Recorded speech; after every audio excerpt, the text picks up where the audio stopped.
en los cuales se pueden desinfectar. Una de las preguntas hablaba de cómo se desinfecta el material. Dentro de las enfermedades que conversamos anteriormente, el mayor lugar donde se albergan esporos y agentes que pueden ser potencialmente dañinos para las colmenas son los marcos, ¿ya? No hay que olvidarse de la palanca, del flameo de palanca, del cuidado, ¿cierto?, de los guantes. Eso también son agentes muy importantes, también lo tiene que ver la sala, ¿cierto?, de extracción. Son lugares donde sin duda hay un riesgo asociado, principalmente en esos ámbitos, sobre todo lo que es la sala al producto, que la mayoría de las veces es miel. Sin embargo, desde el punto de vista sanitario, los que tienen mayor incidencia son el material que yo posiciono dentro de la colmena, ¿ya?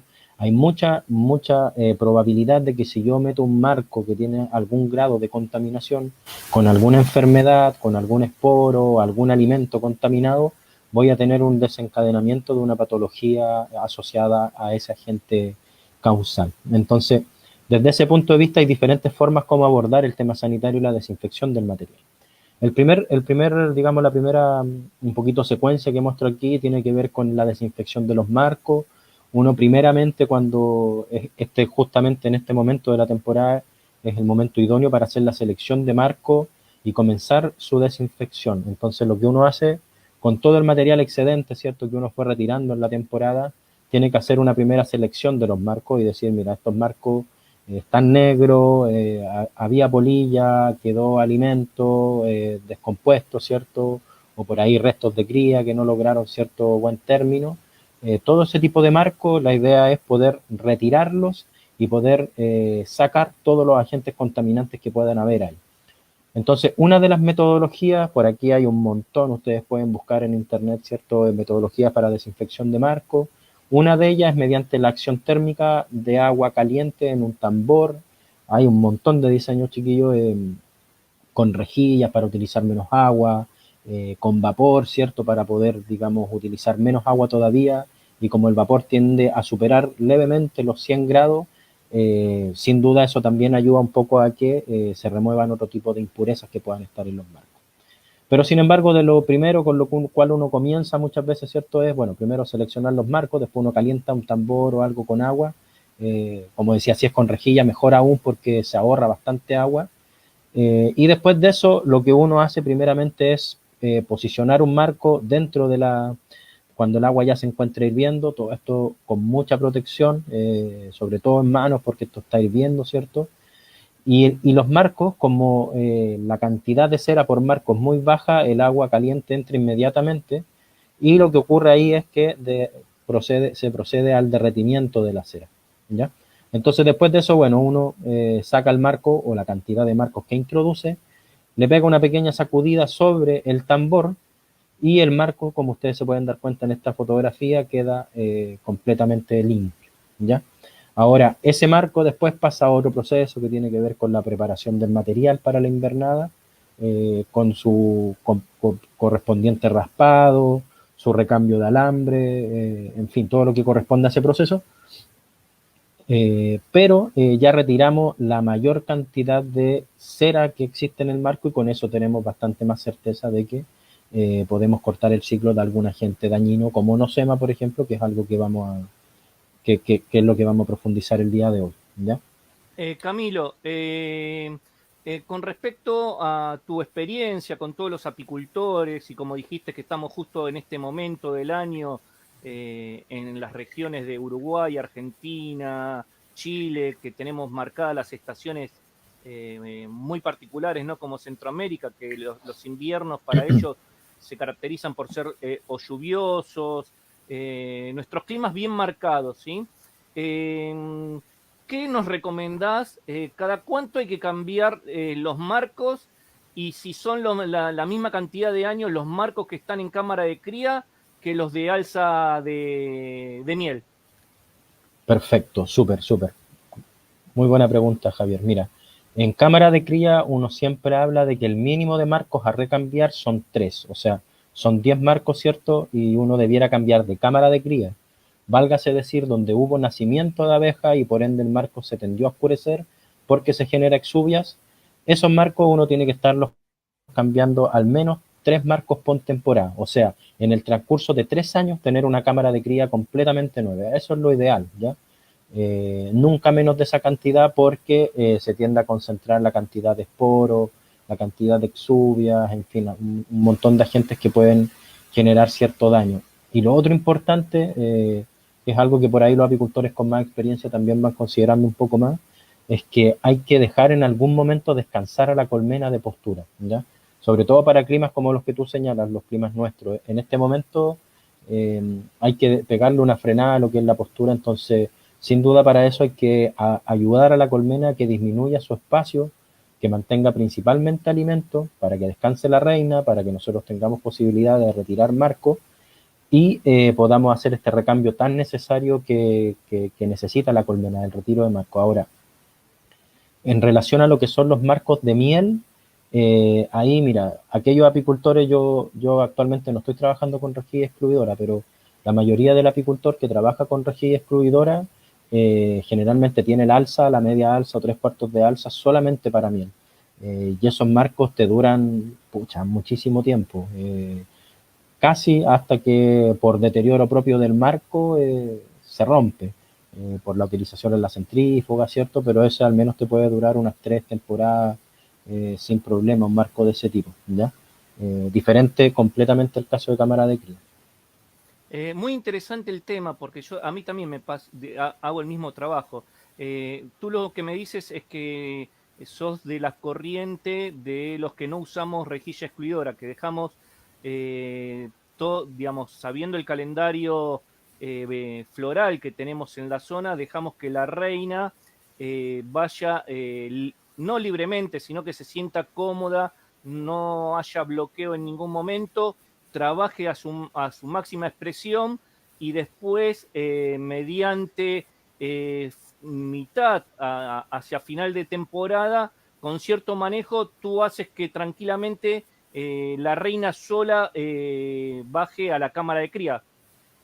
Claro, claro, sí, sí, sí. Tú, bueno, los que manejan excluidor de reina saben el manejo particular de eso, pero en el caso mío y bueno, la gran cantidad de apicultores igual, uno puede ir manejando a la reina para que en un momento cese su postura. Eso al final de temporada es lo que comúnmente se llama como bloqueo de postura, que potenciar la alimentación con carbohidratos de manera fuerte y dejar la colmena llena de miel con una buena población, ¿ya? Eso es Y, súper necesario, súper necesario. y en el momento de que tú quieres que la reina no haga postura en tus alzas melarias, ¿qué trabajas? ¿Con medias alzas para cosechar? ¿O cómo es ese manejo? Así después entramos a todo lo que tiene que ver con los enemigos de la colmena, porque nosema también implica mucho si uno maneja mal los últimos meses de lo que es la campaña de cosecha de miel. Sí, sí. Mira, bueno, para lo que es bloqueo es básicamente alimentar, dejar bien llenito con miel en la cámara de cría y con eso más que suficiente. Ahora, respecto de lo que es el manejo para la cosecha, hay muchos tips igual, ¿ah? Pero uno de los que yo siempre le sugiero a los apicultores que tiene bastante sentido es hacer el buen manejo de marco. O sea, tú si quieres mantener el primer cajón, digamos, con reina poniendo, lo que tienes que hacer, si no quieres o el segundo, si quieres que se dispare en el segundo, lo que tú tienes que hacer es un buen manejo del movimiento de marco. Nosotros acá por lo menos, la mayoría del apicultor cosecha el tercer cajón, ¿ya? En la primera cosecha se cosecha el tercer cajón y en la segunda se puede tocar un poquito el segundo cajón, el primero ni se toca. Pero cuando tú quieres que el alza que vas a considerar para miel, sea segunda o sea la tercera, sea solamente miel, lo que uno tiene que estar haciendo es lo siguiente. Lo primero es darle espacio a la reina para que ponga abajo y lo segundo es que los marcos que tú subes de la cámara de cría al alza mielaria tienen que llevar solamente miel. Si tú subes un marco con postura, a la reina le van a decir que arriba también hay útero y también arriba hay que ir a poner huevos. Si tú subes un marco con polen, el marco con polen le va a decir, mira, aquí hay alimento para cría y no hay cría, la reina tiene que subir a poner cría, ¿ya? Entonces, ese tipo de manejo, o sea, solamente subir marcos con miel, idealmente al centro, ¿cierto? Limita un poco a que la reina se te dispare a subir arriba. Por temperatura a veces igual ocurre, ¿no? Pero la probabilidad ya es bastante menor. Perfecto. Dale. Continuemos. Dale, súper. Bueno, eso era lo que comentaba entonces en relación a la desinfección de marco, una selección, calentarlos, diferentes alternativas, hay mucha tecnología, cosas que se pueden hacer en relación a esto, lo he visto también desde el punto de vista solar, en fin, pero lo importante es poder sacar, digamos, la cantidad de exuvia y elementos contaminantes que se encuentran dentro de los marcos. El marco se va para un lado y la cera de los marcos procede de otra manera, o sea, uno después hace un vaciado del tambor o del recipiente donde fundió los marcos, los cuela, idealmente, ¿cierto? Uno los vaya retirando de manera inmediata, las exuvias, ¿cierto? Que van quedando arriba, esas se pueden ocupar como fertilizante o para el fuego, sobre todo quienes tengan estufa, cosas de ese tipo, son bastante buenas. Para las lombricomposteras también andan bastante bien. Así que bueno, hay muchas formas en las cuales se pueden utilizar porque son bastante ricas en micorriza, que es un nutriente muy valioso para el ecosistema. ¿Ya? Pero ahí se encuentran bastante contaminantes de las colmenas, entonces por eso uno busca retirar principalmente eso y refundir la cera que hay. Y después, bueno, uno forma los típicos panes de cera, ¿cierto? Y estos son los que después se funden y uno realiza lo que es el estampado de la cera, ¿ya? Con esa diapo termino un poquito lo que tiene que ver con los marcos y en la segunda diapositiva en relación a lo mismo, un poco porque era una de las preguntas más, bueno, era la primera de las preguntas, guarda relación a cómo se hace la desinfección del material en relación a las alzas, ¿ya? Fundamental acá, bueno, primero, por ahí quienes tienen muchas colmenas se saltan algunos pasos y van a algo que sea mucho más directo. Sin embargo, para quienes tengan pocas colmenas, siempre es bien importante poder hacer un primer raspado del material en una superficie donde uno pueda recolectar los restos de cera, de propóleo.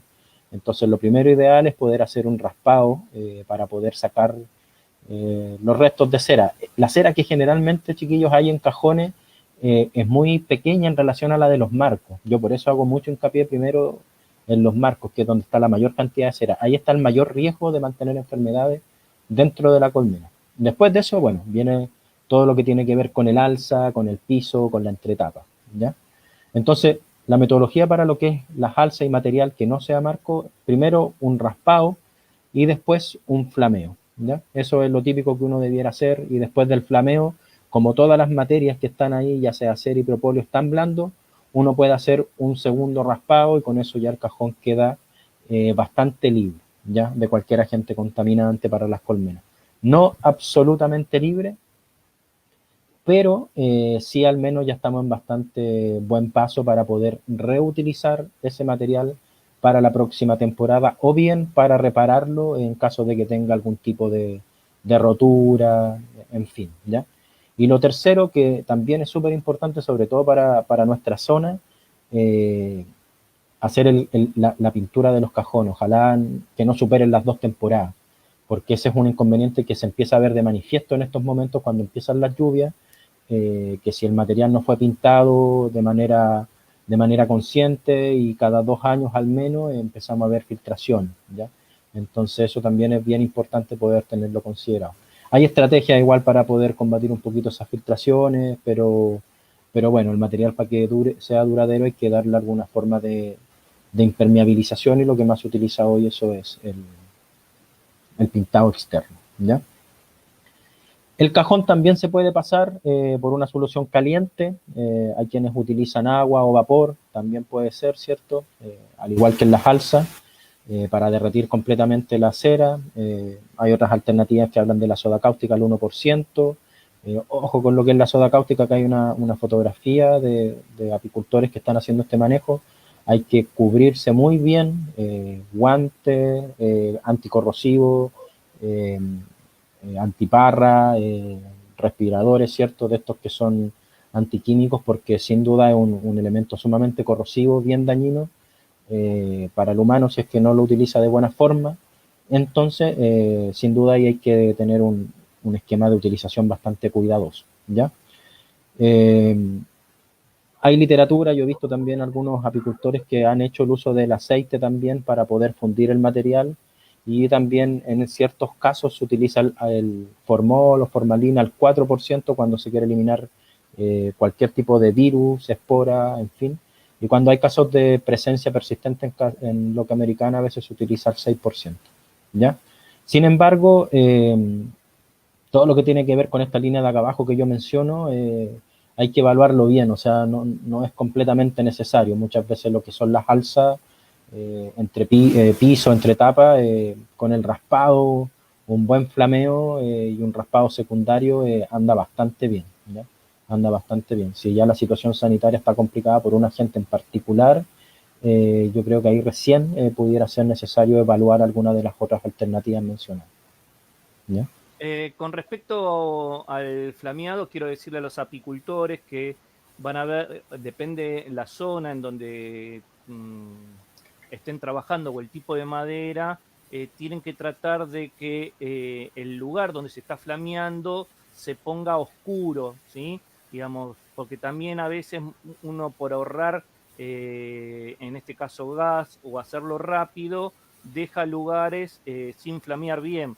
Entonces, una pequeña recomendación es pasarle el flameado hasta cuando ven que la madera va oscureciendo, ahí siguiendo, y como si fuese cuando uno está pintando una pared o algo, tratar de hacerlo en forma pareja y no agarrando en determinadas zonas, porque después o uno se olvida de qué cara flameó y cuál no, y bueno, la forma de darse cuenta si estuvimos haciendo una buena desinfectación o no, es que internamente la madera va a tener un color diferente, ¿cierto, Camilo?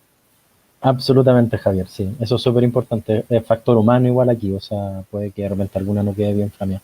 Muchos cuidados, chiquillos, por el tema incendios, siempre. Y lo otro que los bordes son los prioritarios, o sea, donde se cuelga el marco, en el reborde del marco, las partes de juntura entre las alzas.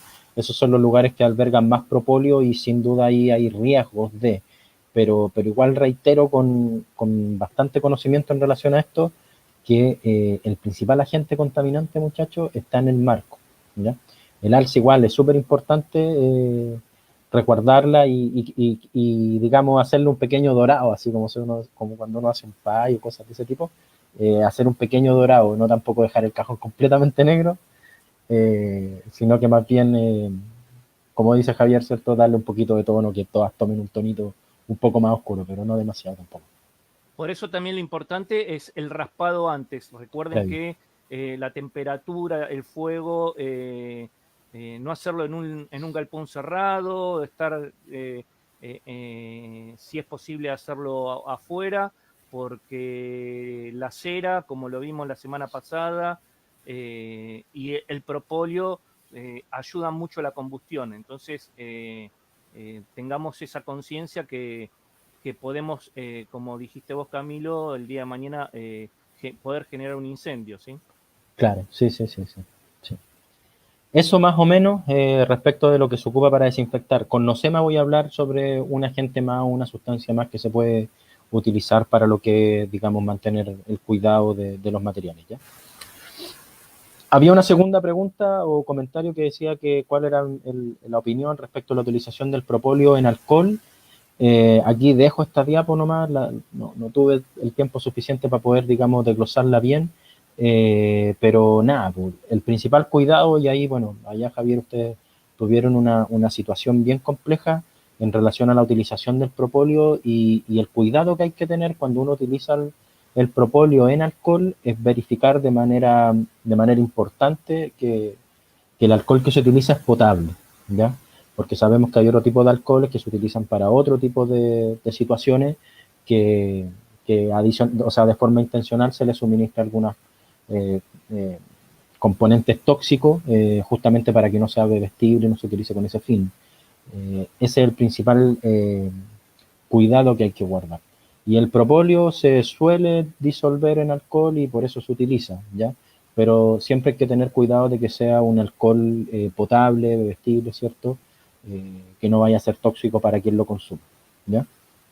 Eh, bueno, aquí básicamente tengo lo que es una receta de un polvo con propóleo, esto lo comenté creo en nutrición, y en este caso, bueno, tiene todos los beneficios del propóleo y es bastante bueno por el hecho de que, bueno, actúa a tracto digestivo, que no es lo normal la utilización del propóleo, Y cuando quieran utilizar algún tipo de insumo que ustedes, por ejemplo, deseen que actúe en el tracto digestivo de manera completa, lo ideal también es siempre darlo en algo seco, o sea, el azúcar flor desde el punto de vista del suministro de un producto para que actúe a nivel de tracto digestivo, como el caso del propóleo para disminuir el nivel de esporos de enosema, actúa bastante bien y bastante mejor que si uno lo suministra en un extracto acuoso. O sea, si yo suministro algo en jarabe, el 80% de eso va a quedar en el hexágono almacenado.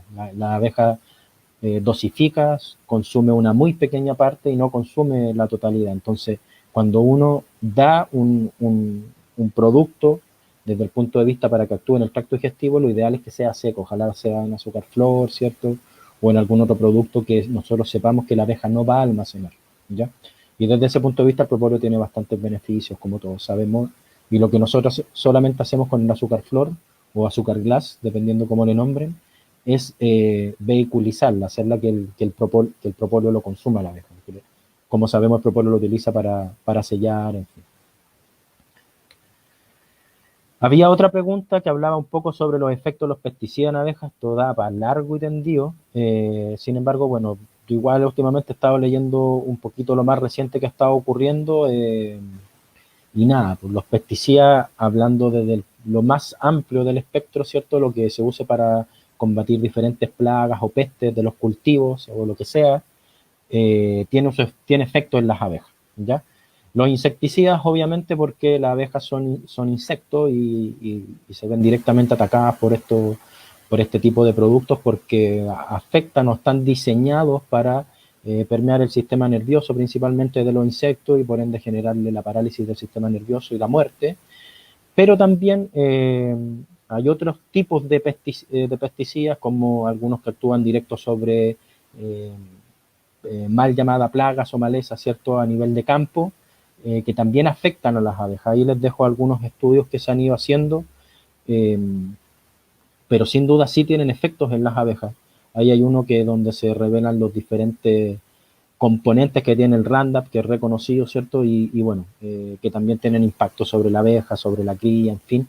Y algo que también es súper importante, y ahí viene un punto de discordancia fundamental respecto de la forma en la cual operan los pesticidas, es que todos los que son herbicidas disminuyen la diversidad de oferta que nuestras abejas y el resto de polinizadores consumen.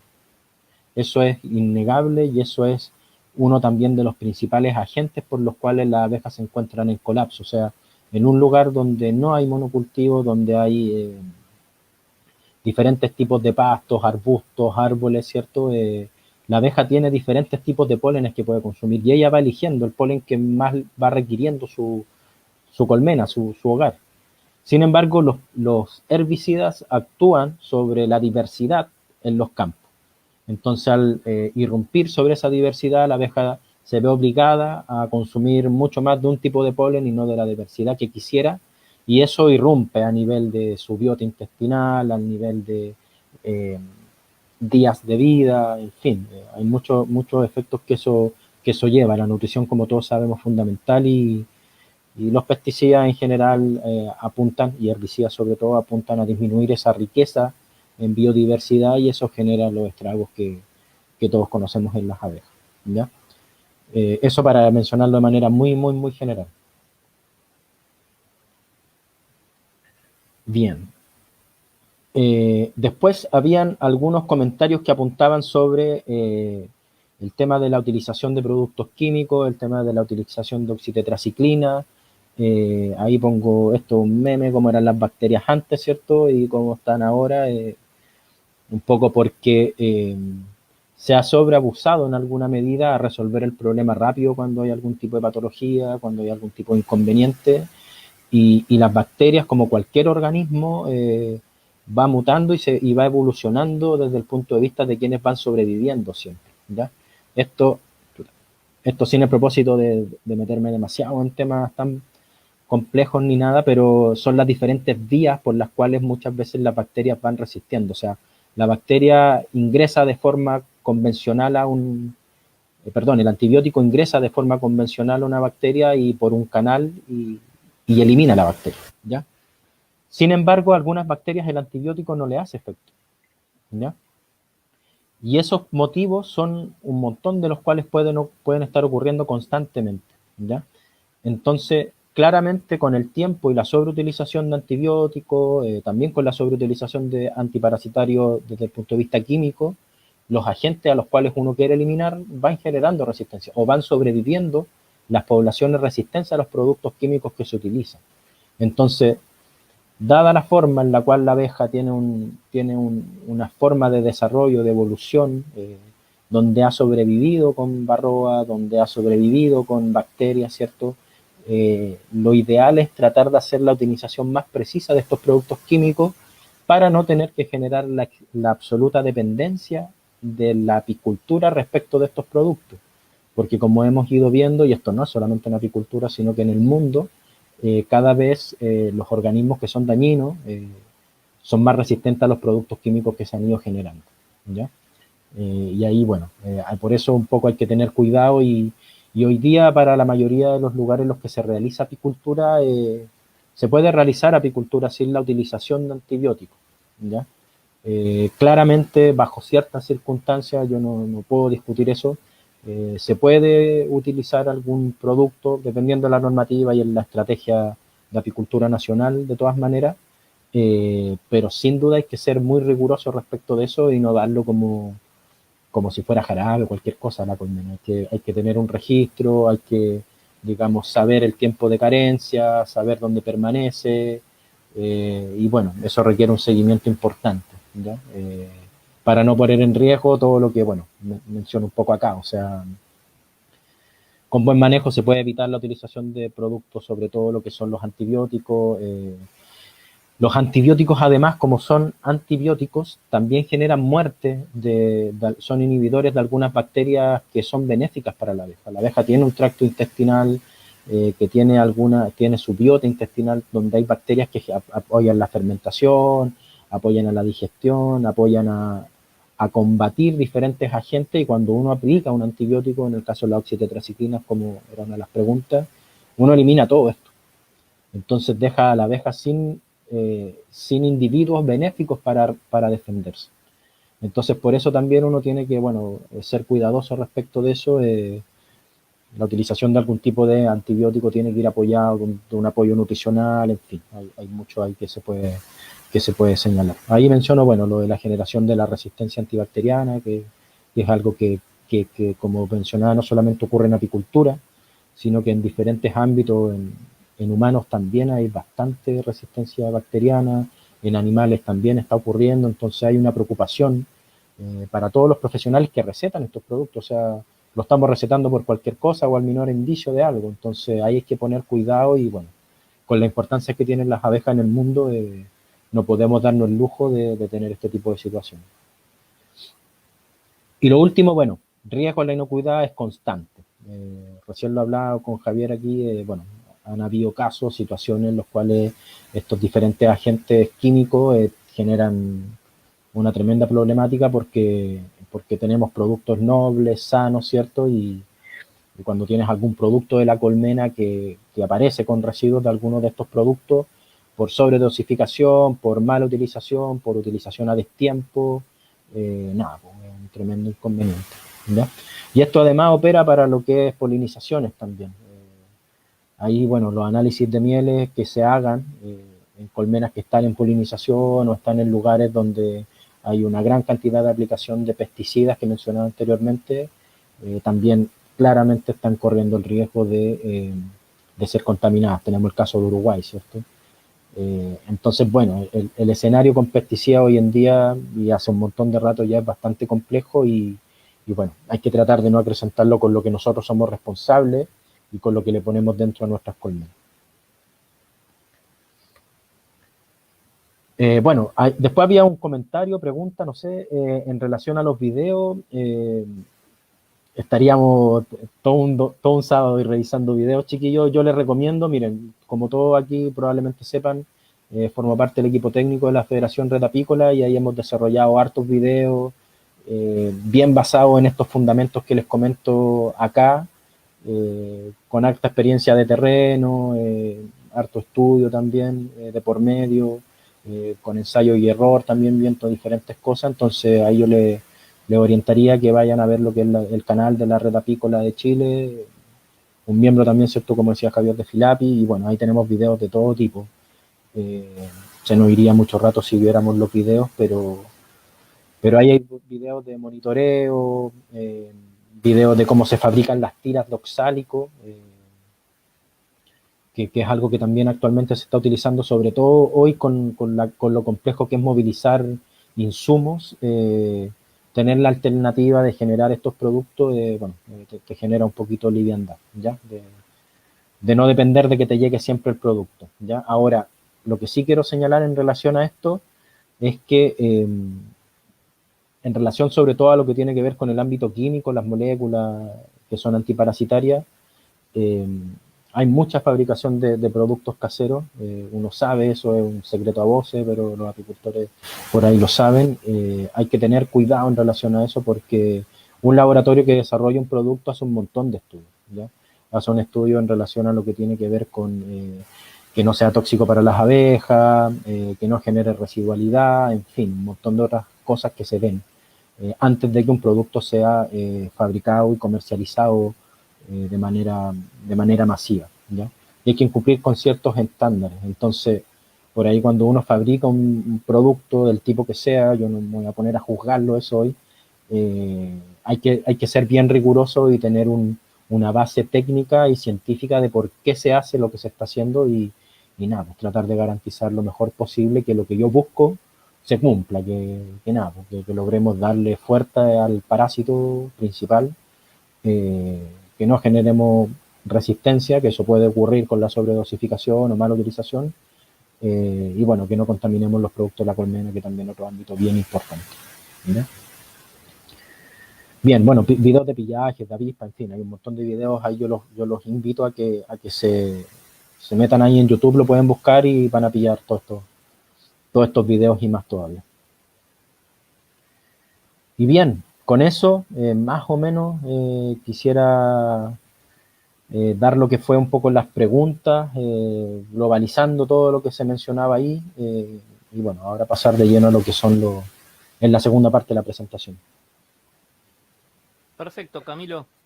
Digamos, ¿Sí? a todos les decimos que la idea fue responderles a todos las preguntas. Algunas las hicimos contestándolos en el chat y bueno, y otras se merecían la primera parte de la conferencia, dedicarles explicaciones porque Camilo sabía que a veces determinadas inquietudes servían para más que un apicultor que fue el que hizo la pregunta. Así que arrancamos ahora realmente con los enemigos silenciosos de las abejas. Dale, súper. Bien, entonces, bueno, la semana pasada vimos todo lo que tenía que ver con enfermedades principalmente enfocadas de cría, lo principal, ¿cierto? Y las cosas que hay que poner atención. Después hablamos de enfermedades adultas, ni me acuerdo, creo que vimos solamente varroa. Y después quedamos de profundizar un poquito más en nocemosis, en ácaro traqueal, y después voy a ver un par de enemigos más que hay por fuera, que seguro en cada país y en cada lugar hay diferentes agentes que son enemigos y que pueden atacar las colmenas. ¿Ya? Yo les voy a contar un poquito, un par de experiencias de lo que ocurre en Chile. Bien, entonces la primera enfermedad que vamos a ver que se ha definido como el enemigo silencioso tiene que ver con la nocemosis. Como sabemos, ¿cierto? La nocemosis es un individuo que se encuentra principalmente, la nocema es un individuo que se encuentra dentro de la abeja en su tracto digestivo y genera diferentes problemáticas a nivel digestivo que pueden llevar incluso a la muerte de la colmena.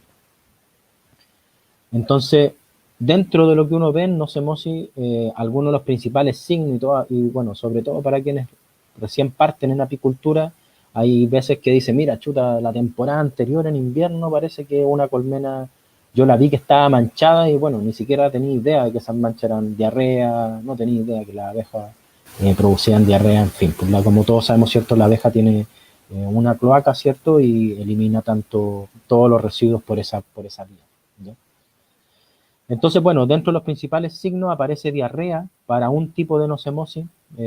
Voy a comentar un poquito los diferentes tipos de nosema. Sin embargo, la más característica o la que se conocía, la primera que se conoció en el continente americano fue la diarrea, ¿cierto?, generada por Nosema apis. Después, bueno, se ven abejas en el suelo, eso es característico también de este tipo de enfermedad y sobre todo de abejas débiles. Para ácaro traqueal también vamos a ver abejas en esta condición, que se les llama abejas caminantes, ¿cierto?, o reptantes. Esto es por delante de la piquera, se ve mucha abeja, ¿cierto?, caminando en el pasto. Si no hay pasto y el lugar está, digamos, el pasto bien corto, o no hay pasto y es solamente tierra, esto igual se ve. O sea, tú ves abejas caminando por delante de la piquera de manera disgregada, no todas apelotonadas en un solo lugar, ¿ya? Y bueno, eso es bastante característico de este tipo de enfermedades. Otra cosa que suele ocurrir también es que generan muertes en el piso de las colmenas, se logra ver después de los días muy fríos.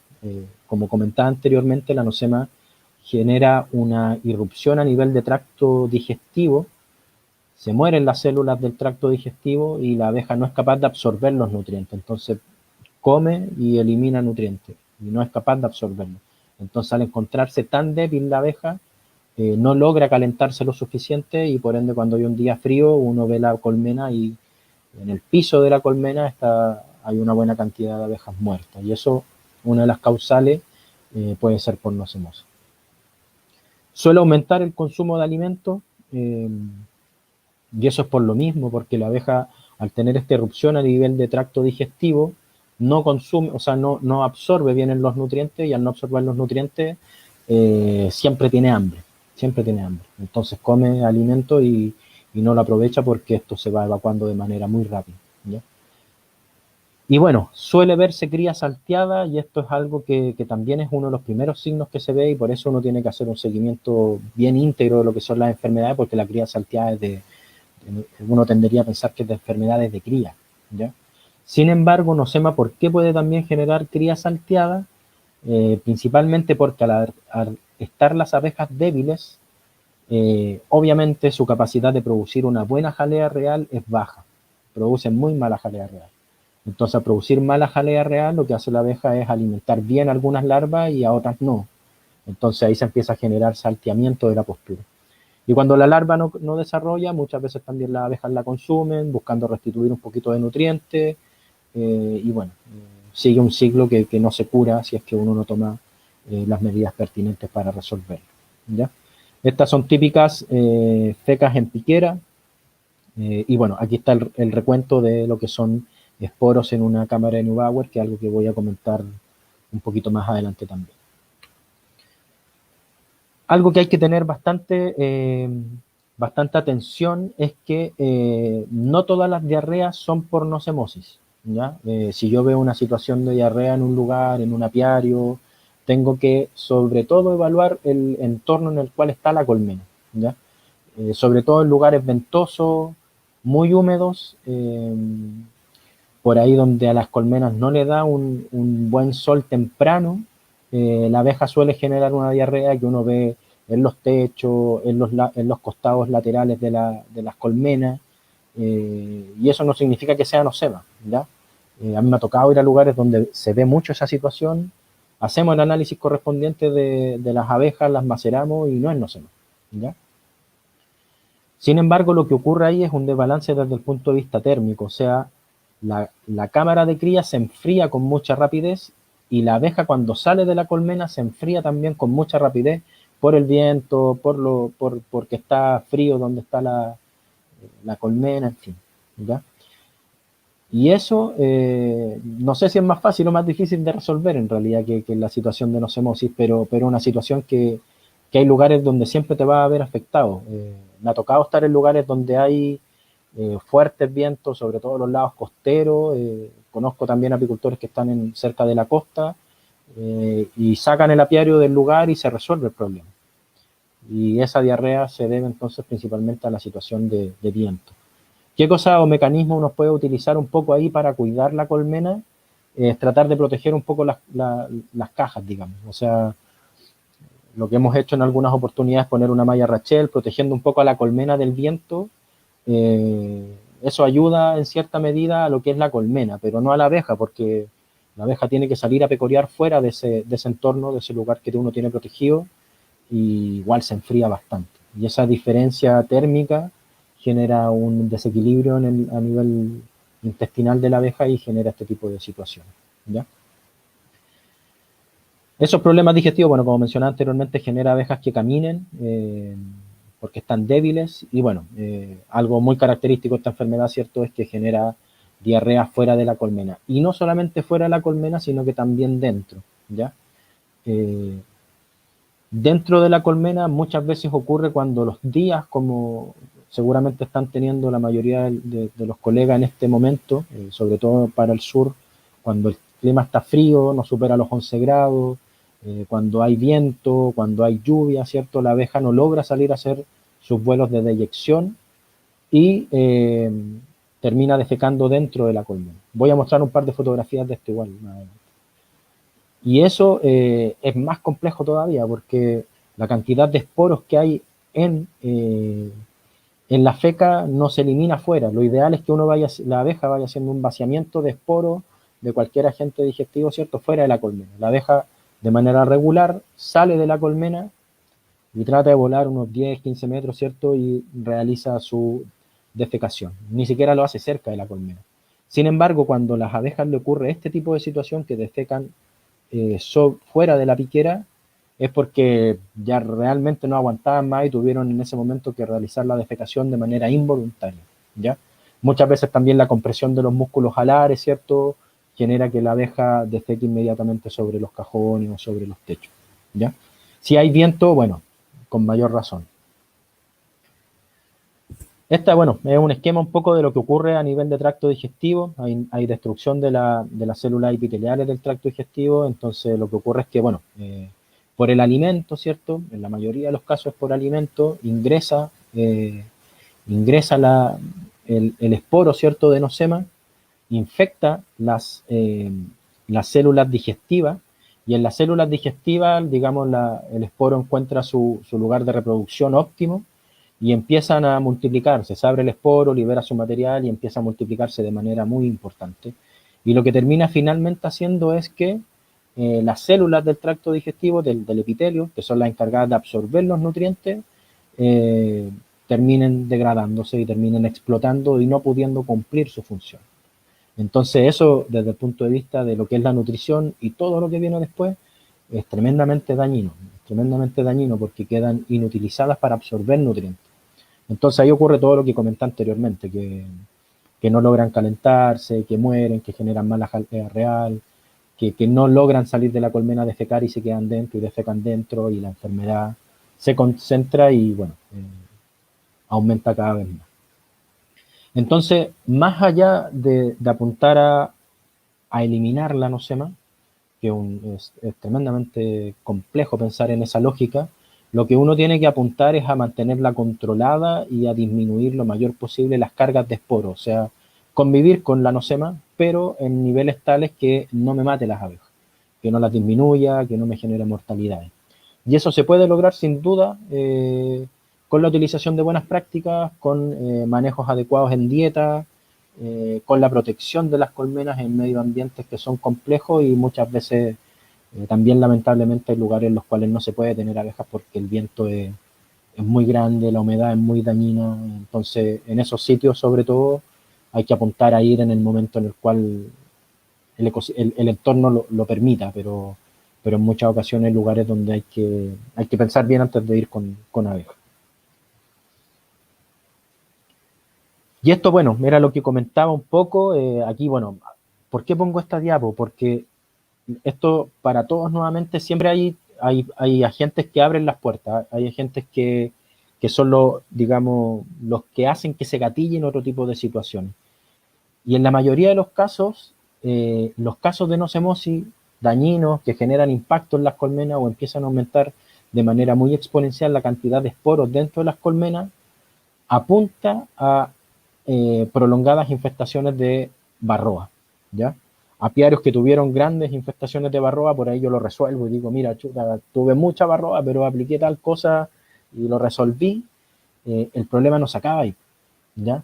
Esa varroa generó mermas en la abeja, una de ellas, ¿cierto? Como sabemos, la disminución de los cuerpos grasos, acortamiento del abdomen, disminución del tamaño, alas deformes, en fin. Y esa disminución en la corporalidad del individuo genera que crezcan diferentes agentes que son más dañinos que benéficos, ¿ya? Que se despotencie todo lo que es benéfico dentro de la abeja y su tracto digestivo. Y al comenzar a ocurrir eso, ya no se logra lo que, bueno, aparece aquí de forma térmica en las fotografías, que es que las abejas logren calentar de buena manera, que logren formar un bolo de buena forma, ¿cierto? Y con eso logren mantenerse vivas, ¿ya? Entonces, en esos casos, cuando hay parasitación, uno no se puede descuidar y tiene que estar ahí bien atento a las abejas porque muy probablemente, si no la mató varroa en la época otoñal, invierno, no se me aparezca, o si la colmena logra pasar invernada, en primavera muchas veces también se desatan con los flujos de néctar líquido, sobre todo, muy acuosos propios de primavera, aparecen cuadros diarreicos que muchas veces también se deben a nocemosis.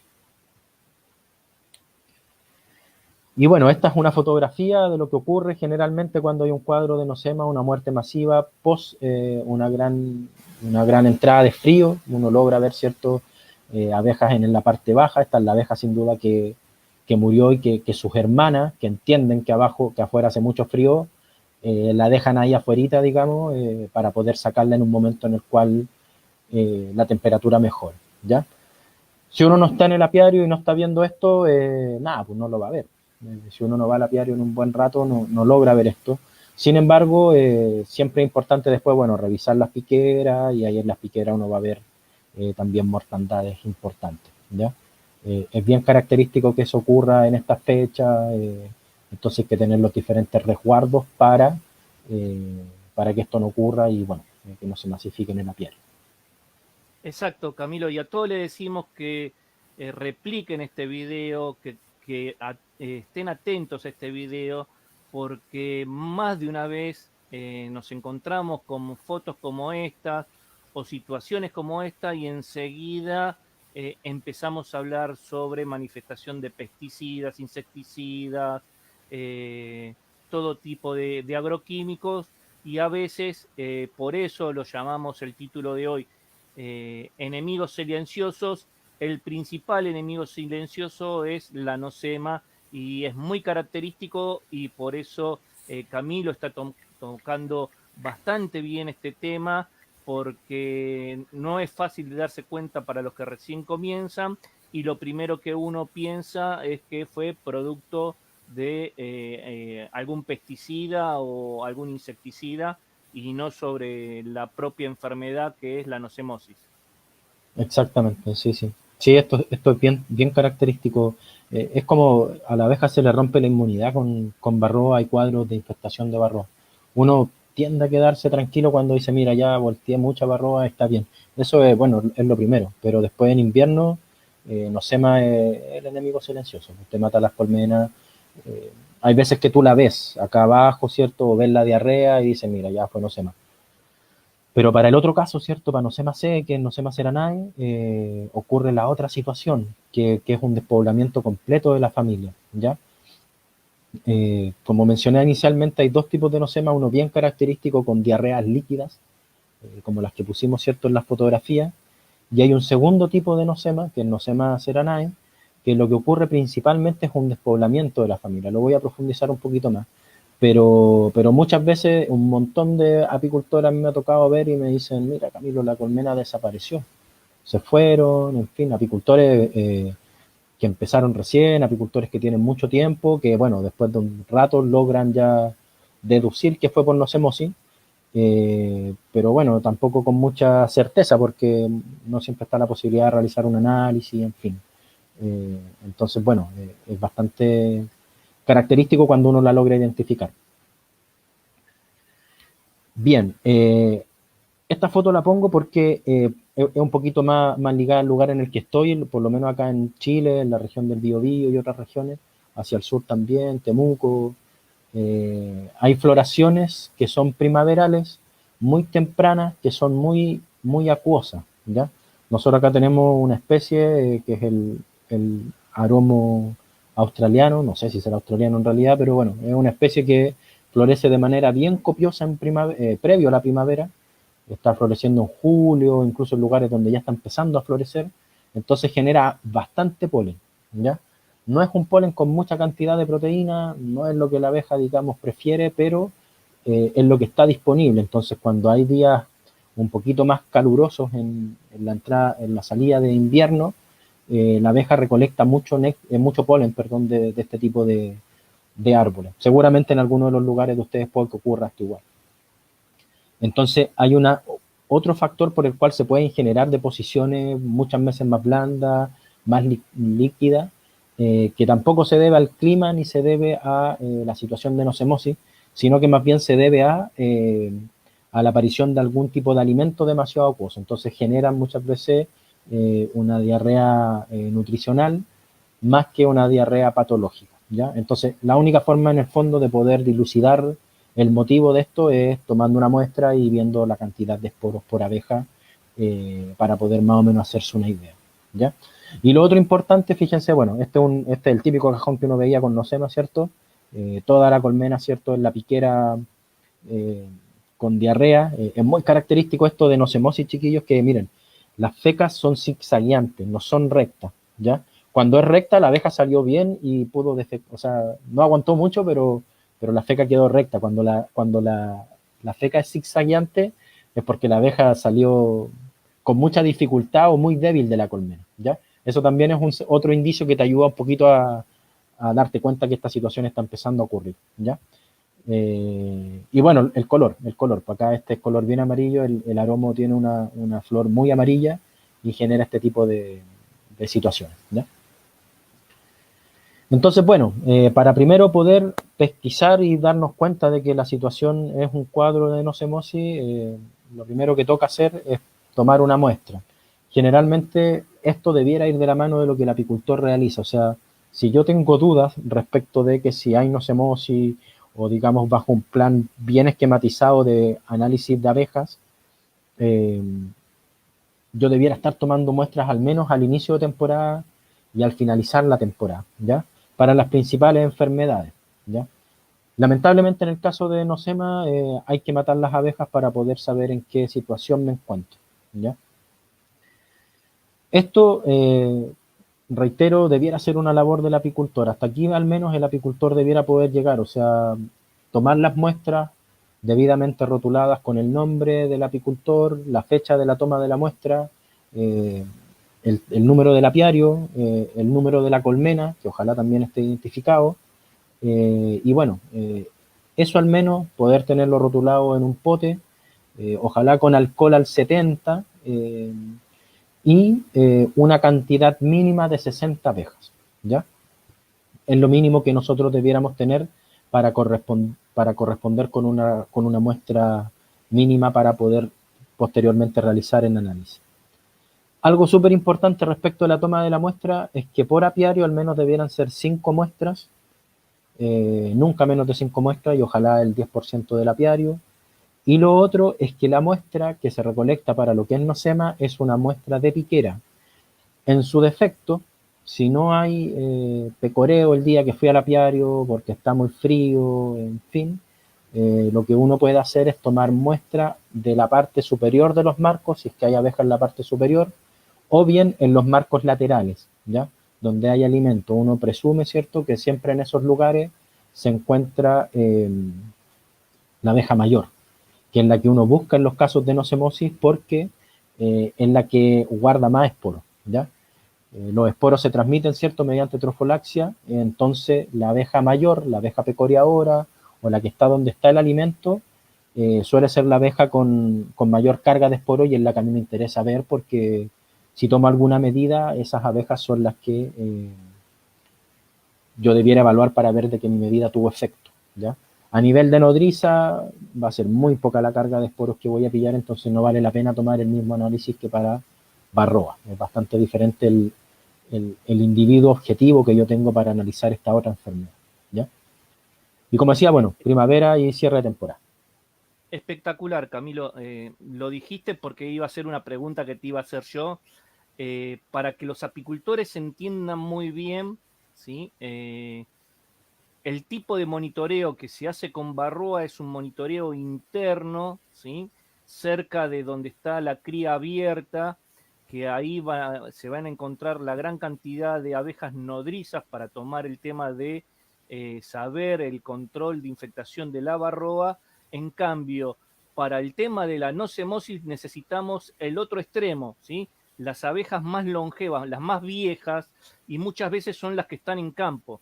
Por eso, como dijo Camilo, una de las técnicas que pueden hacer, y quien sabe Camilo lo va a decir más adelante, no sé si está en esta diapositiva, es que cuando queremos hacer un muestreo de esto, tapamos la piquera por lo menos unos 15 o 20 minutos y vamos a encontrar un montón de abejas que están queriendo entrar. Bueno, en ese momento que están esas abejas queriendo entrar por la piquera reducida que tiene muchas veces en esta época de otoño o las primeras semanas de primavera, es esa abeja que necesitamos.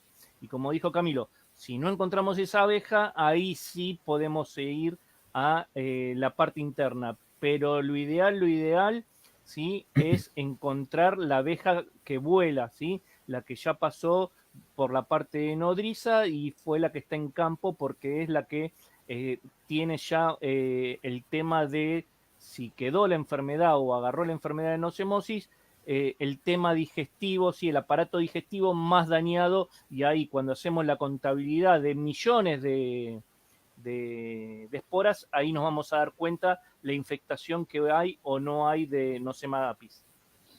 Perfecto, súper, sí, sí, eso. Mira, bueno, aquí aparece un poco la imagen, se ve bien borrosa, pero ahí está tapada la piquera. O sea, lo que tú haces en el fondo es decir, mira, si yo quiero saber en campo cómo están mis colmenas, lo que uno hace al azar, tapar piquera y bueno, después en ese lugar uno, bueno, primero aquí está el apiario, ¿cierto? Uno tapa la piquera y después depositas un frasco, un pote, con la piquera tapada y con un cepillo, ¿cierto? Cepillas las abejas dentro de un pote y bueno, después los dejas finalmente en el receptáculo en el cual vas a enviar al laboratorio o al técnico para que posteriormente lo analice, ¿ya? Tengo una otra fotografía, me parece aquí más adelante, esta igual. En este caso, por ejemplo, nosotros ya estamos con piquera reducida, entonces lo que empezamos a hacer es tapar la piquera y ahí se empieza a acumular de a poco, ¿cierto? La cantidad, con unos 10 minutos, 15 minutos, se acumula una cantidad de abejas y uno después con ayuda del cepillo, ¿cierto? Lo lleva al frasco que finalmente va a analizar en el laboratorio, ¿ya?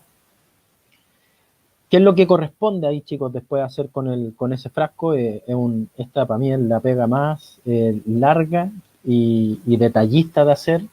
Uno de repente dice, bueno, mira, en realidad tanto conteo, sirve, no sirve, en fin, hay diferentes formas de verlo, pero sin duda, si uno quiere apuntar a tener un seguimiento de lo que ocurre en un apiario, es bueno tomar muestras. Y por ahí lo que más funciona y lo que te ayuda a tener desde el punto de vista más exacto, es el conteo mediante una cámara de Neubauer, ¿ya? Que son cámaras que se ponen en el microscopio, que aparecen, ¿cierto?, bien reticuladas y uno ahí después lo que hace es contar por cuadrícula, ¿ya? No voy a profundizar demasiado en cómo es el tema del conteo, sin embargo, cuando tú después ya un poco un tema de experiencia. Tú ya después pones la cámara en Neubauer, ves el reticulado y bueno, aquí cuando uno ve esta cantidad de esporos dice, mira, está empezando a crecer de forma importante los esporos dentro de la colmena o de esa muestra que se tomó y bueno, hay que ver mediante qué día se descarga, ¿ya? Aquí un mensaje súper importante también para los chiquillos que son por ahí más vinculados a lo que es una apicultura orgánica. De repente una medida para poder combatir esto es justamente hacer un poquito de drenaje de lo que es la miel, porque la miel tiene y alberga esporos, ¿ya? Entonces, si hay esporos y yo estoy alimentando con miel de un apiario y ese apiario tiene nosema, bueno, voy a potenciar el crecimiento de esporos de nosema dentro del tracto digestivo. Abejas que se encuentran sanas y estuvieron sanas a lo largo de su vida, generalmente tienen la capacidad de regenerar las células de su tracto digestivo de manera tal que se regeneran antes de que sean eliminadas esas células por la acción del agente patógeno, ¿ya?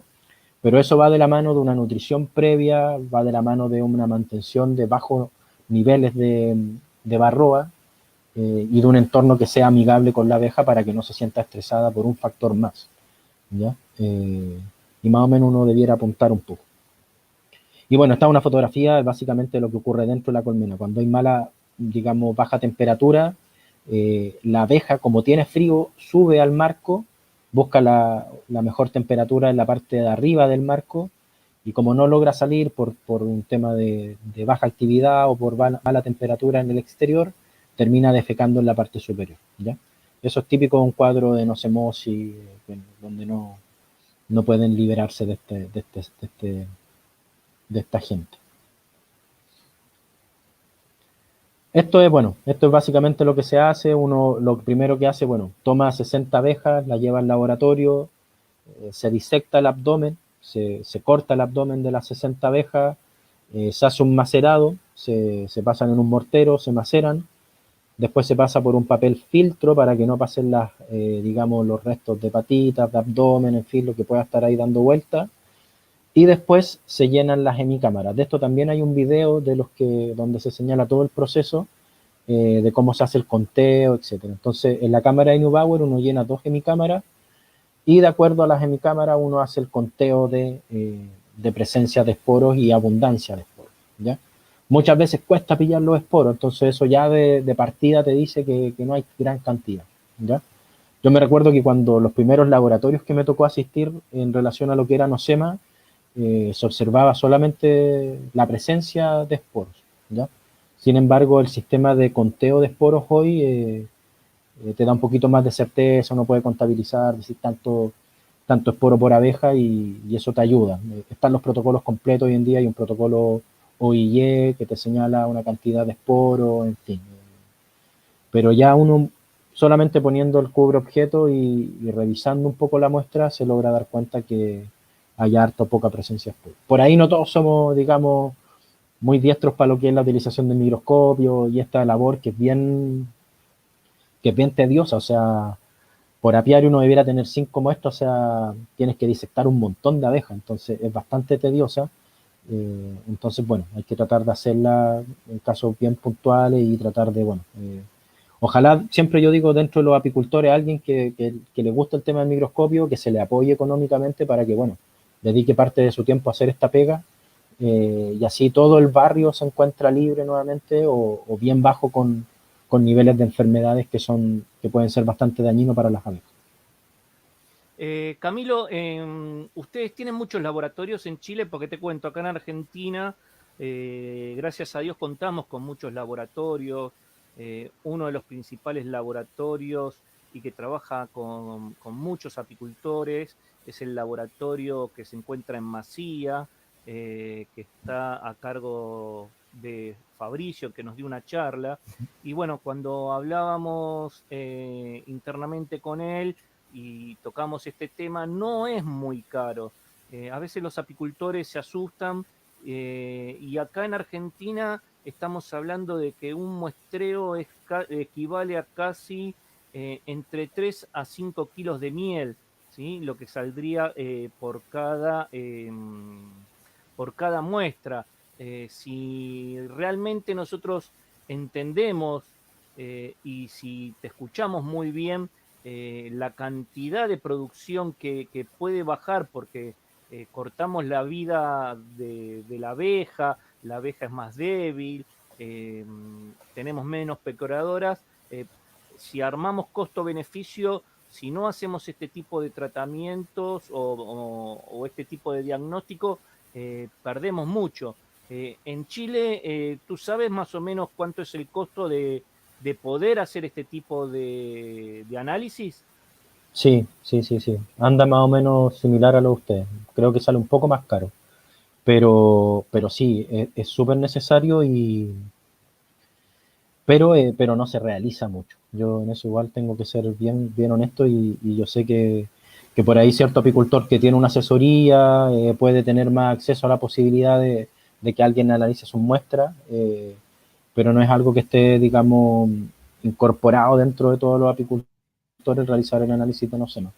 Sobre todo en los tiempos prudentes, pucha, yo creo que por lo menos acá todavía estamos con lo que es el gran freno de lo que es la muestra en Barroa. Yo creo que ahí todavía hay un freno importante y para Nocema todavía más porque desde ese punto de vista se aleja un poco, o sea, chuta, ¿cómo hago llegar las muestras al técnico? En fin, pues Barroa por ahí lo puede resolver el apicultor en el apiario, el tema Nocema es un poco más lejano, pero sin duda es algo que se puede hacer mediante grupos. Yo conozco grupos de apicultores que entre todos hacen un monto económico y logran adquirir un microscopio.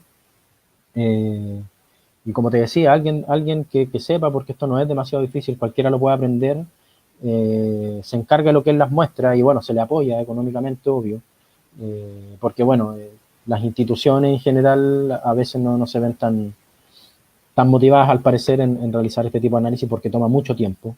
Pero para el grupo de apicultores sí, nosotros al menos hemos tratado de potenciarlo así, que haya un gestor apícola local y que cada uno se reparta la pega dentro del barrio, porque somos todos los interesados, apicultores sobre todo, en mantener nuestras abejas sanas. Pero de todas maneras es un análisis que sin duda si tú tienes un resultado negativo, te permite tomar medidas a tiempo para poder salvar abejas, para poder tener una mejor cosecha de miel y bueno, no tener que incurrir en algún otro tipo de práctica o que se te mueran tus colmenas.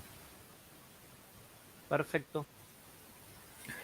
Bien, nada, pues aquí profundizar un poco solamente, a mí me ha tocado de repente hacer un poco capacitaciones de este tipo y nada, pues ahí yo de repente voy viendo quiénes les gusta este tema del microscopio y ahí algunos van quedando y les va gustando y en realidad es una metodología completa que uno puede desarrollar y es por ahí lo más cercano para poder combatir nosema cuando hay mucha incidencia. Ya está en la cámara de Neubauer, aquí están los retículos, estos son granos de polen, son bastante más grandes.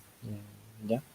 Y aquí, bueno, están los esporos, ¿ya? Que son como arroz, o sea, es típico que uno dice, mira, el esporo de arroz es un esporo de nosema, lo que parezca un arroz dentro bien definido es un esporo. ¿Ya? Los esporos tienen una cutícula externa bien particular que lo hace bastante característico y nada, pues uno puede tomar medidas a tiempo, sobre todo profilácticas, que en este caso de nosemosis, básicamente lo que se puede hacer es profiláctica. Acá tenemos más sintomatología, como les decía yo anteriormente, la abeja se enfría producto de que no puede calentar su cuerpo porque no absorbe nutrientes, entonces sube a los marcos y empieza a defecar en la parte superior. A veces va de subida para el marco y cuando va subiendo genera la defecación, ¿ya? Y bueno, también en situaciones de frío lo que ocurre es abeja muerta bajo el piso, ¿ya? Esto puede ser por nosema, pueden ser muchas causales, entonces ahí cuando uno quiere diferenciar, muestra de abeja, ¿ya? Y otra cosa importante para aquellos apicultores que se sitúen en lugares donde hay mielatos, floraciones tardías de exudados de ciertas vegetaciones, miel que no se opercula, el riesgo de nocemosis aumenta, ¿ya? Principalmente por el aumento de este tipo de alimentación dentro de la colmena, ¿ya? De todas formas, también hago harto hincapié en eso, si uno mantiene sanitariamente bien a las colmenas, esto no ocurre, o sea, si yo no tengo barroa, si tengo mis colmenas bien mantenidas, si la carga de esporos no ha sido demasiado elevada, esto no ocurre, o sea, independiente que tenga mielato, no voy a tener cuadros de nosema. Pero todo va de la mano, es una cadena que muchas veces, como decía, abre barroa y termina con muerte de nosema en la próxima primavera. Eh, así que bueno, hay que ponerse bien atento en relación a barroa, nutrición y nocemosis. Y esto, bueno, es un poquito de levantamiento de información, esto es lo que ha ido pasando, este fue un estudio que hizo la Jessica Martínez acá en la región del Biobío, bueno, Ñuble está en ese caso también, y bueno, básicamente esto está replicado también en Argentina, hay estudios en Uruguay, y básicamente lo que levanta un poco es que había un desplazamiento de lo que es Nosema apis, de la Nosema, cierto, típica con diarrea, ha sido desplazada por Nosema ceranae, ¿ya? Y Nosema ceranae, como mencioné anteriormente, genera básicamente a nivel digestivo el mismo cuadro, sin embargo las fecas de Nosema ceranae tienden a ser más secas, no es tan manifiesto como el caso de Nosema apis, y lo que ocurre en el caso de Nosema ceranae es que la abeja sale a buscar alimento y genera un cuadro cognitivo que no permite el retorno de la abeja a la colmena. La abeja muere buscando alimento en el exterior, ¿ya? Entonces eso significa básicamente un despoblamiento importante de la colmena, tiende a desaparecer la cría, muchas veces quedan reservas de alimento dentro, sin embargo la colmena disminuye importantemente su población y muchas veces la colmena queda completamente vacía. En su momento incluso se le asumió a Nocemosis el cuadro de colapso de colmena, dada la rapidez con lo que esto ocurría y lo sorprendente que era el hecho de pillar colmenas vacías, pero bueno, Nosema ceranae es uno de los agentes más que genera problemáticas a nivel de apicultura. También incluso se le asume, bueno, compartimiento con otros tipos de especies de abejas, lo que es Nosema. Y bueno, este es básicamente un par de casos en lo que se menciona lo que es la vida que le queda a las abejas después de ser infectadas por Nosema ceranae, ¿ya? Entonces acá lo que aparece básicamente es el control, que son abejas que, cierto, bueno, se encontrarían con Nosema o muy poco, y después se le hizo una inoculación igualitaria de Nosema apis y Nosema ceranae a diferentes grupos de abejas, y lo que se observa es que abejas con Nosema ceranae mueren de manera mucho más acelerada que las abejas control y que las abejas con Nosema apis, ¿ya? Y eso es sumamente preocupante porque, bueno, la abeja y la colmena hacen un esfuerzo por generar individuos y dada esta carga de esporos que hay dentro de la colmena, estos individuos viven bastante menos, ¿ya? Eh, entonces eso sin duda que es preocupante, o sea, que las abejas vivan la mitad de tiempo es muy, muy, muy preocupante. Entonces, básicamente ahí lo fundamental en el caso de los apicultores es tratar de mantener los niveles de esporos los más bajos posibles para que no tengamos este tipo de situaciones de irrupción en las células epiteliales del intestino y muerte rápida de las abejas. Esto, bueno, era un cuadro básicamente en temperatura y fíjense que, bueno, cuando hay mayores temperaturas, básicamente esta tercera parte es la que me quiero centrar un poco, cuando la temperatura es mucho más alta, en los casos de Nosema apis tiende a disminuir la incidencia, ¿ya? Sin embargo, en los casos de Nosema ceranae tiende a aumentar rápidamente la presencia de esporos, ¿ya? Entonces, independiente de la temperatura incluso, Nosema ceranae puede manifestarse en cualquier momento del año prácticamente. Entonces eso todavía vuelve a hacer de que sea todavía más dañino. Entonces por eso también, digamos, todas las alarmas que se han prendido por el tema de Nosema ceranae. Y bueno, en este cuadro, básicamente lo que menciono son algunas recomendaciones y medidas de control para lo que es esta enfermedad, ¿ya? Primero, bueno, súper importante para los que empiecen, para los que decidan poner colmenas en algún lugar, hay que tener nociones del lugar en el cual se desea poner el colmenar, ¿ya? Uno siempre suele hacer eso, o sea, mira, me ofrecieron un lugar aquí o tengo ganas de ir a tal lugar, bueno, hay que ir al sitio, ver el lugar, ver a qué hora o tener una presunción de a qué hora le llega el sol a la piquera en el lugar donde quiero poner las colmenas, donde predomina el viento más fuerte, ojalá las colmenas estén protegidas del viento, y bueno, que les dé, por lo menos para la zona nuestra, la mayor cantidad de horas sol posible. Eso ayuda bastante a que la colmena no se enfríe y por ende tampoco se multipliquen hongos, como el caso de Nosema y otros que conversamos en las charlas anteriores. Eso ayuda bastante a la abeja a poder mantenerse en buena condición. La abeja es un ser de sol y necesita temperatura, necesita sol para poder trabajar bien en todos sus ámbitos, tanto en replicación celular. En fin.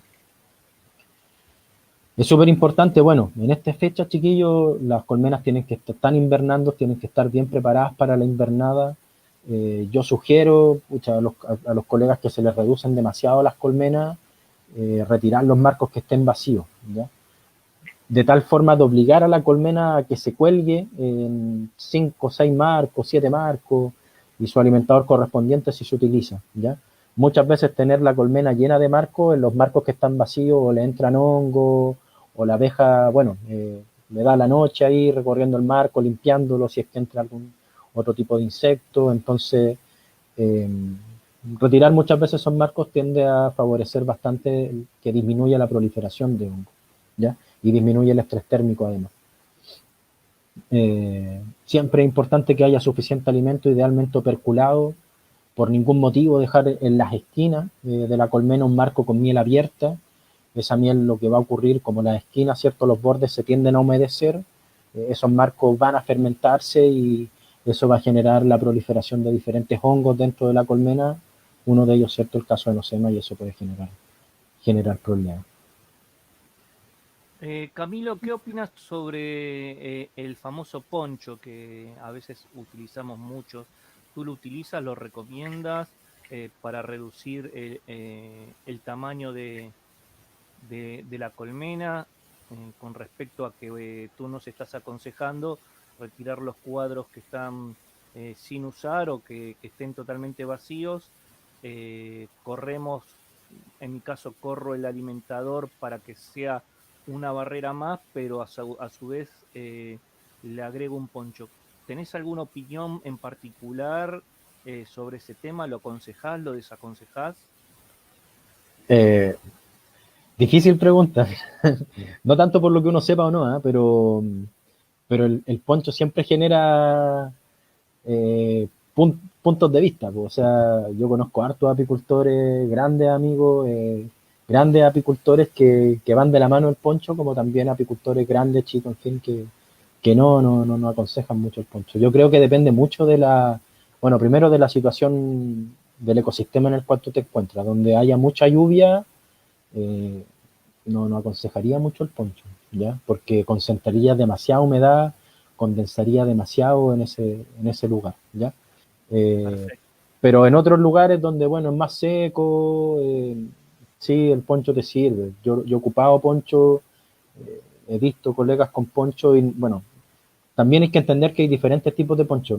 Eh, Está el poncho, hay algunos colegas que ahora empezaron con malla de aluminio, me comentaban, una especie de aluminio que se utiliza en otros ámbitos para proteger invernaderos o cosas, plantas, en fin, y que anda bastante bien.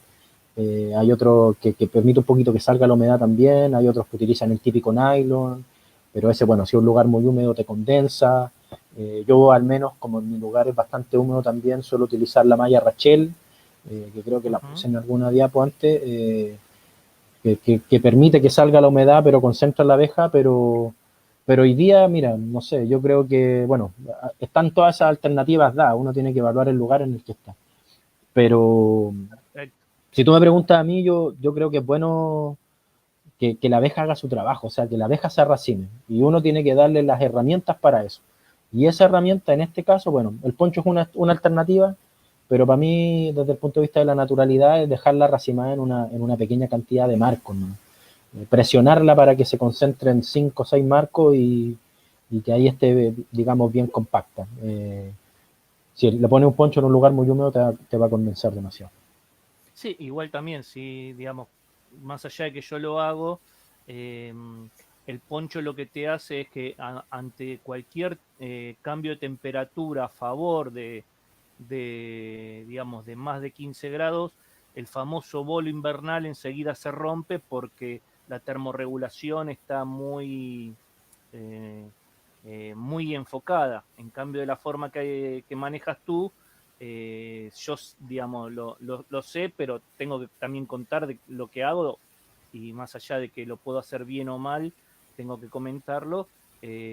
Con tu tipo de manejo, lo que haces es que el bolo invernal se mantenga durante mucho más tiempo y el nivel de consumo de miel en época desde otoño a principio de primavera es mucho menor. Sí, sí, correcto. No le doy posibilidad. O sea, bueno, Es lo que estoy tratando este último tiempo igual, pero igual uno siempre va experimentando y creo que eso es una buena alternativa. Pero el poncho igual, depende del lugar. Y lo que se le haga cómodo a los apicultores, lo económico, ojo con la contaminación de los ponchos. Igual. Perfecto. Te voy a hacer una pregunta porque más allá de, digamos, la preguntaron hace bastante y le dije al apicultor que seguramente le ibas a contestar. Quién sabe la tengas tú en vista en las próximas diapos. Con algunos dramas. Pero bueno, estaba señalando lo que guarda relación con lo que decía post cosecha. O sea, post cosecha, bueno, hay que mantener los niveles, los tratamientos de buena forma, lo que tiene que ver con varroa, porque, bueno, si no, el sistema inmunitario de las abejas tienen un montón de problemas de ahí para adelante en invierno, en primavera. Entonces, bueno, eso es lo primero que gatilla los problemas, ¿ya? Después hablaba un poco de lo que tiene relación con... Regresé, se había cortado la luz, perdón a todos. Está ahí, Así está ahí. que siempre tenemos problema con la luz acá en Argentina, pero bueno, no hay problema. Tenía una pregunta importante, ¿sí? Dale. Que justo debe ser algún laboratorio que me cortó la luz. ¿Te ¿Sí o no? acuerdas que, digamos, los que hace mucho tiempo que estamos en la actividad, teníamos la droga, la fumagilina, ¿sí? Que ayudaba mucho contra esta enfermedad. Entonces teníamos acá a un apicultor que nos preguntaba, ya que ahora no se consigue más la fumagilina, ¿qué alternativa o qué consejo le darías para que cuando se encuentran ante este problema puedan salir lo mejor posible de esta enfermedad? Ya, sí, mira. En Chile igual teníamos fumagilina hasta un rato y también ya se descontinuó la comercialización acá. Bueno, todos sabemos, ¿cierto?, que la fumagilina ha tenido una serie de cuestionamientos, entonces, bueno, ya no tenemos una alternativa farmacéutica química para lo que es Nosema apis, ¿ya? Ojo que no hay acción sobre Nosema ceranae o algo que pueda irrumpir sobre Nosema ceranae desde el punto de vista de la aplicación de productos, ¿ya? ¿Qué alternativas hay? Bueno, está más o menos lo que yo les había mencionado anteriormente en relación al propóleo. Hay algunas alternativas que van de la mano con el cloro, también se utiliza, ¿cierto? Tiene una acción directa sobre el esporo de Nosema, que también puede generar un beneficio ahí o puede generar, digamos, un cese en la multiplicación esporular. Pero más que eso, hoy día, bueno, también hay productos nutricionales que dicen apuntar hacia Nosema. Hay uno que, no quiero hacer tanta propaganda, pero hay algunos, digamos, en tiendas que tienen ensayos con abejas y señalan que han tenido buen impacto, ¿ya? Pero hoy, así desde el punto de vista farmacéutico, no hay otra alternativa autorizada para abejas, ¿ya? Hoy día solamente apuntar a lo que es el tema del manejo. No sé si en otros lados estén manejando alguna otra alternativa farmacéutica. Por lo menos acá, como te digo, hay algún par de productos nutricionales, la utilización del propóleo, y sería, desde el punto de vista de Perfecto. aplicación dentro de la colmena. ¿Ya? Continuamos entonces. Dale. Me dejaste de anfitrión y todo acá, Javier, ¿eh? Es que por suerte ya hiciste 4 conferencias, pero la primera y la cuarta se corta la luz. No sé lo que pasa, digamos, pero toda la ciudad, digamos, no es que un sector. Bueno, Y un ya sé, sábado ya. y estamos en cuarentena, así que imagínate cómo puede estar la gente. Claro. Dale, bueno, dale. Sigo, mira. Te seguimos escuchando. Yo le estaba dando al punto 4 y 5 y creo que no tenía el micrófono encendido, pero bueno, básicamente que el tratamiento de varroa es fundamental post cosecha, que en invierno las inspecciones tienen que ser muy focalizadas porque uno si no quiebra la barrera térmica del invierno, la colmena llega a 19 grados en invierno sin postura, entonces Cuando uno abre la colmena le quita todo eso calentito que está dentro y genera un problema importante ahí si es que lo hace de manera innecesaria, ¿ya? Bueno, no hay que utilizar de todas maneras marcos de colmenas enfermas, eso corre para todas las enfermedades. No utilizar miel de colmenas enfermas tampoco, por todo lo que hemos conversado. Si es posible, ¿cierto? Enviar muestras de abejas al principio de otoño, ¿cierto? Al cierre de temporada o primavera, ojalá, para analizar lo que es nocemosis y, bueno, enfocar los manejos con más fuerza en lo que tiene que ver esta enfermedad, pero en realidad si uno hace un buen plan de desinfección, elige bien los lugares del apiario, recambia los marcos pertinentes también, no suelen tenerse problemas de nocemosis. Lo más importante acá, reitero siempre, Varroa. Varroa es el principal agente que abre la puerta para estas otras enfermedades, ¿ya? Y bueno, desinfectar el material de las colmenas afectadas y ahí voy a contar la alternativa que actualmente se maneja, que es la que yo he escuchado y que, bueno, al parecer a muchos apicultores les ha funcionado bastante bien, que es la utilización de cloro para material que se va a incorporar en el apiario, ¿ya?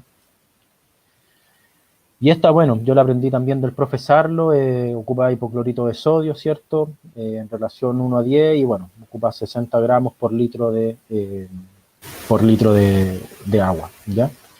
Los mete dentro de una pulverizadora o atomizadora, como quiera que se le llame, ¿cierto? Se posicionan los marcos de manera horizontal en algún sitio, se dejan asperjar, ¿cierto?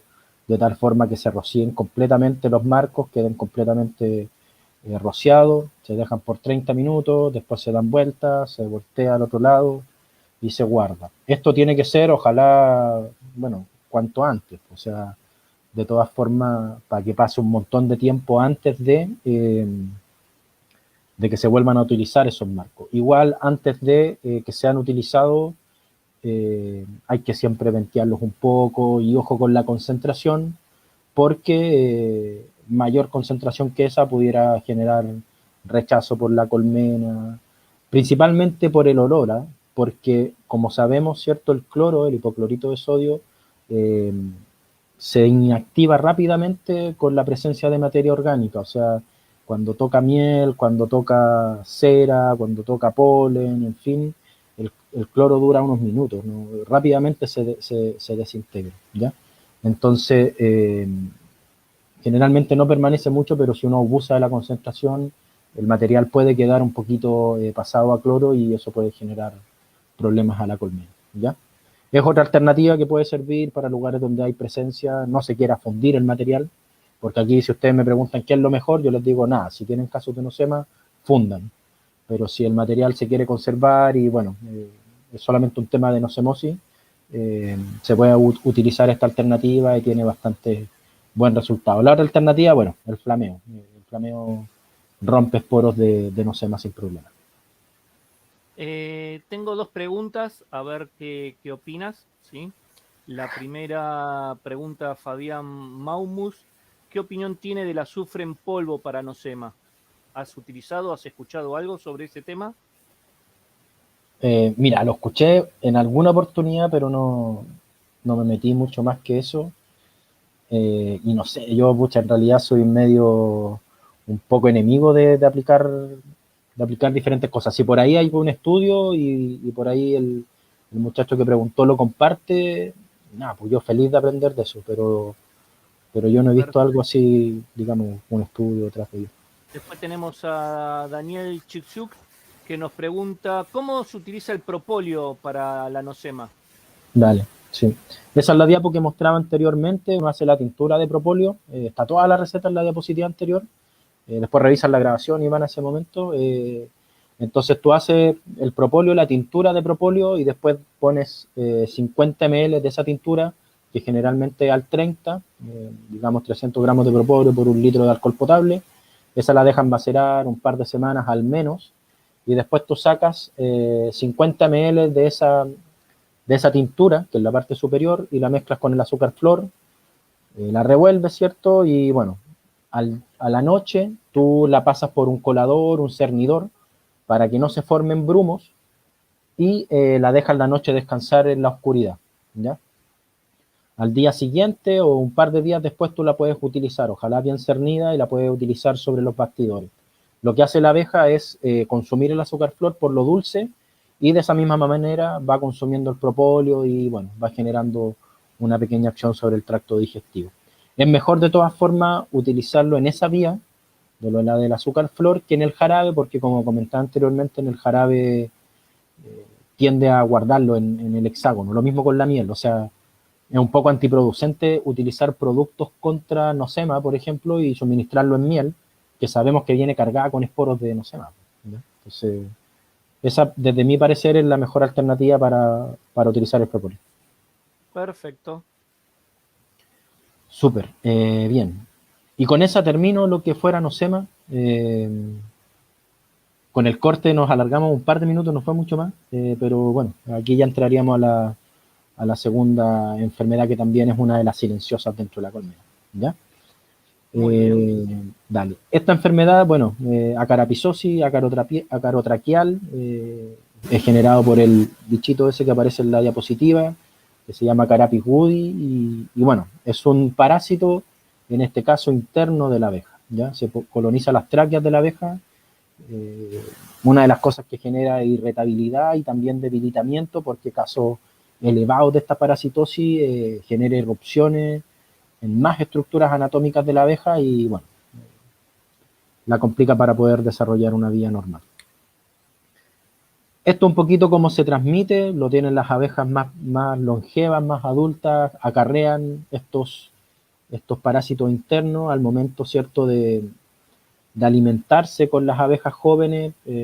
Las abejas jóvenes reciben estos parásitos y bueno, después se transforman en abejas adultas y bueno, son nuevamente cargas importantes de este tipo de parásitos.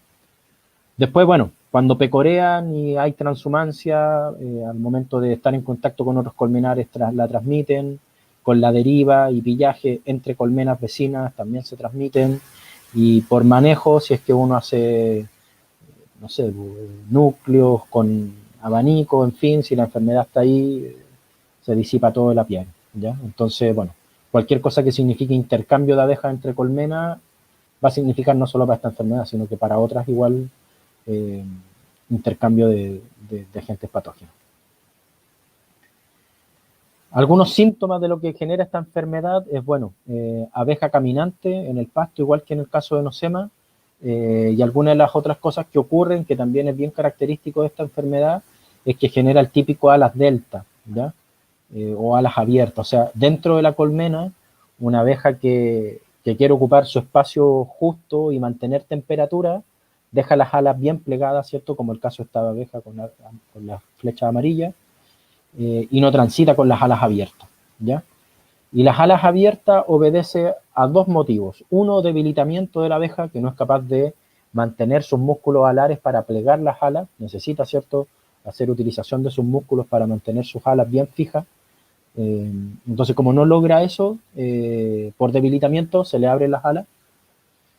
Y el otro motivo por el cual puede ocurrir esto es por parasitaciones altas de ácaro traqueal. El ácaro traqueal, como aparece aquí en la fotografía, coloniza las tráqueas de la abeja y las puede llegar a obstruir e incluso resquebrajar.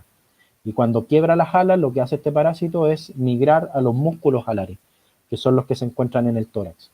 Y cuando llega a los músculos alares, como están ricos en hemolinfa, los consume, y esos músculos, que son los que generan el movimiento de las alas, hacen que las alas se encuentren de manera sueltas y no son capaces de poder plegarlas ni movilizarlas. Entonces, dentro de la colmena, la abeja tiene la ala abierta y cuando sale a la piquera, bueno, trata de volar y se imaginarán ustedes lo que pasa. O sea, si no tiene posibilidad de mover las alas, cae al suelo y camina igual que las abejas, como las mencionaba en el caso de nocemosis, ¿ya?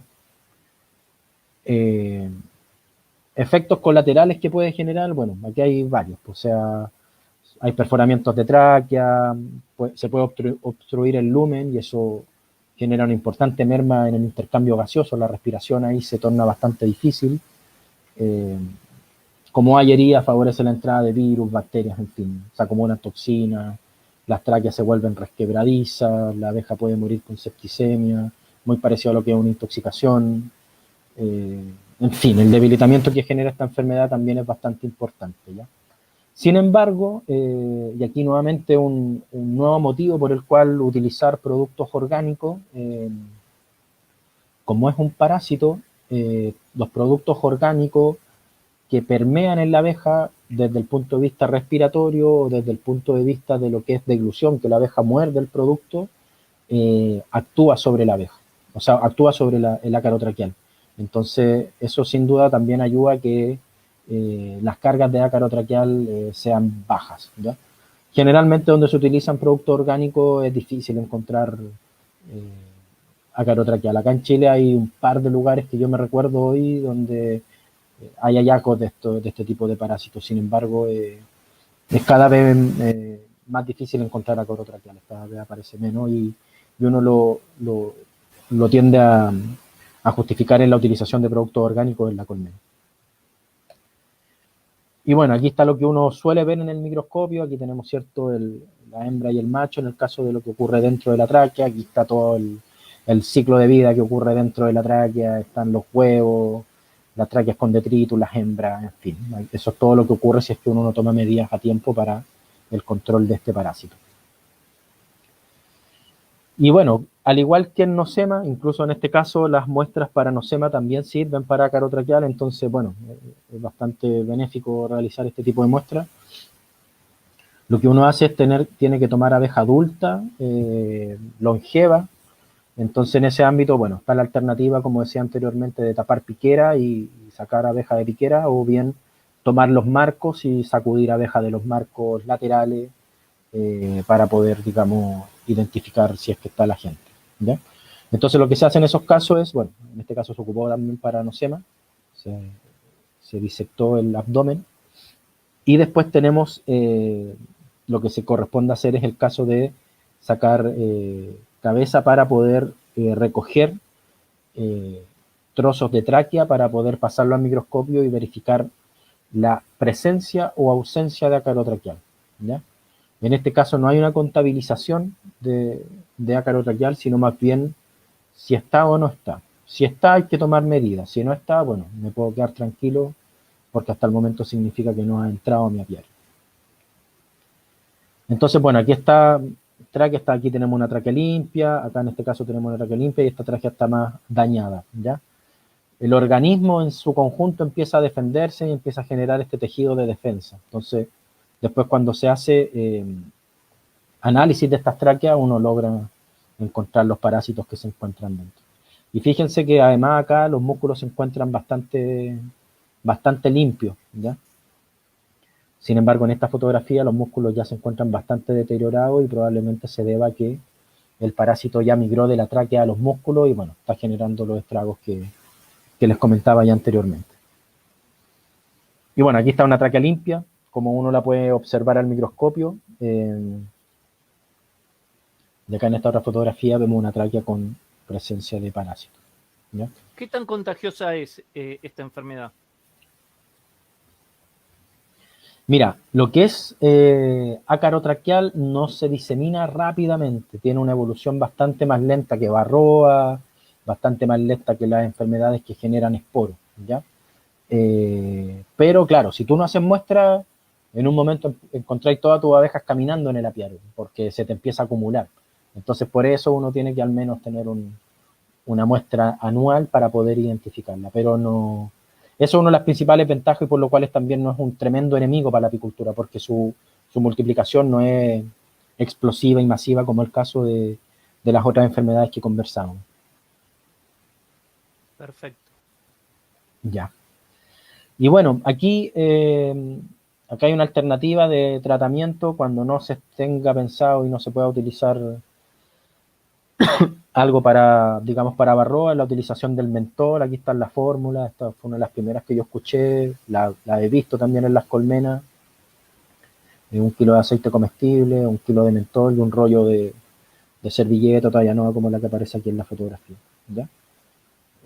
Se puede repetir 3 veces, una vez por semana, y lo que hace la abeja en el fondo es roer la servilleta o lo que se ponga arriba y con eso se genera una eliminación del parásito, ¿ya? Yo hoy día, bueno, más que el mentol, apunto a los productos orgánicos que se suelen utilizar porque así se combate de manera férrea varroa y de manera importante también este parásito que como señalaba anteriormente, no es algo tan masivo y que se multiplique tan rápido. Entonces, por eso hoy no es una complicación.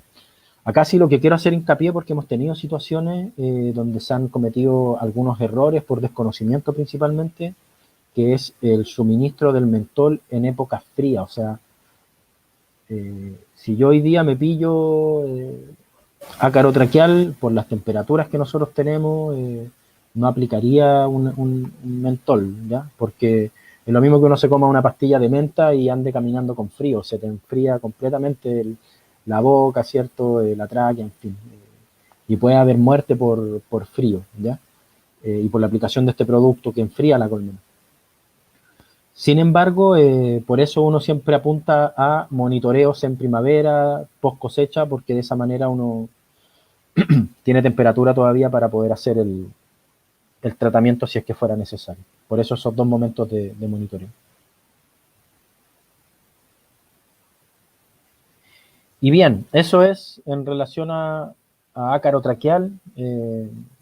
No es tanta la complicación, por eso igual uno siempre apunta que hay un tratamiento orgánico cuando hay flujo de néctar o para lo que es mielada, porque también de esa forma logra combatir un poco el ácaro traqueal.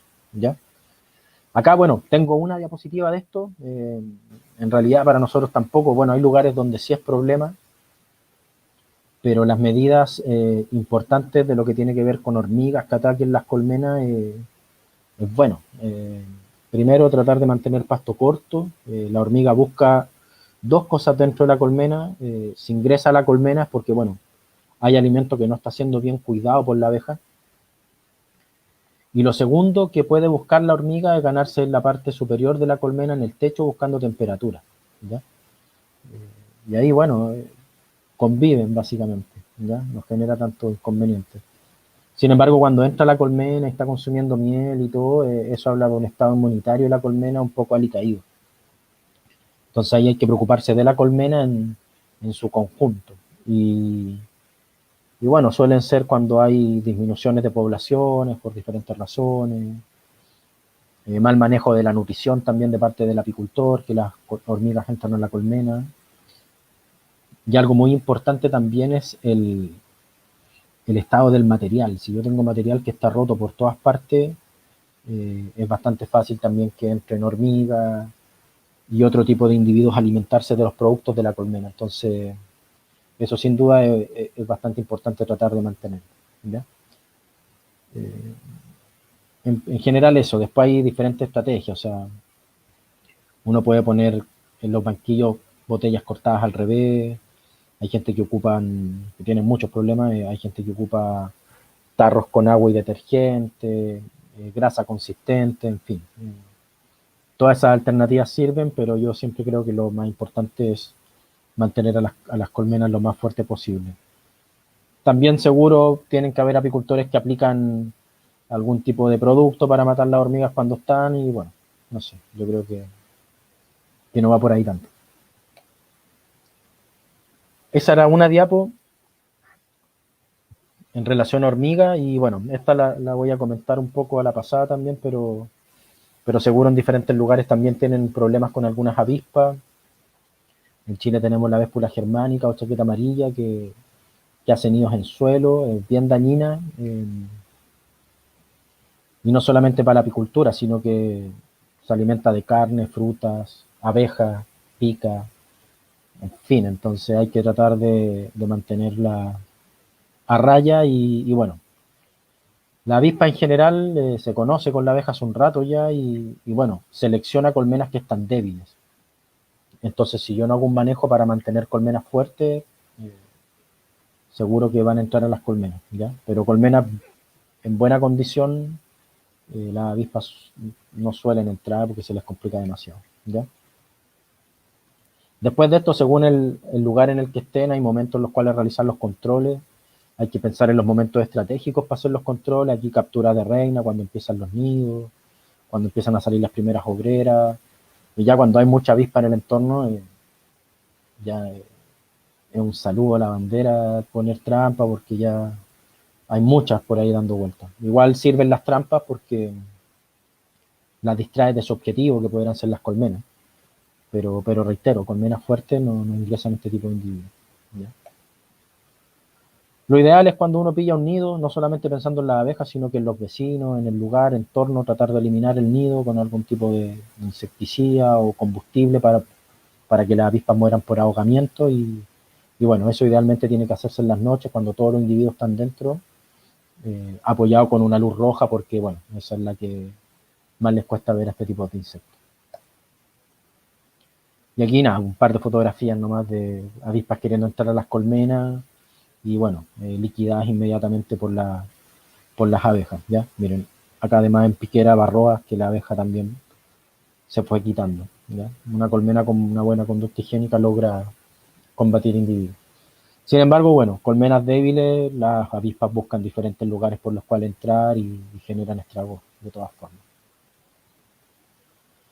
Acá en Chile se desarrollaron diferentes iniciativas para poder combatir esta avispa. Algunos eran eh, generación de algunos cebos con productos para poder combatirle. Hay otro que según el calendario y temperatura te dicen cuándo empiezan a emerger las reinas. Entonces, según tu localización, tú sabes cuándo empiezan las reinas sus vuelos de búsqueda de nido, de alimentación.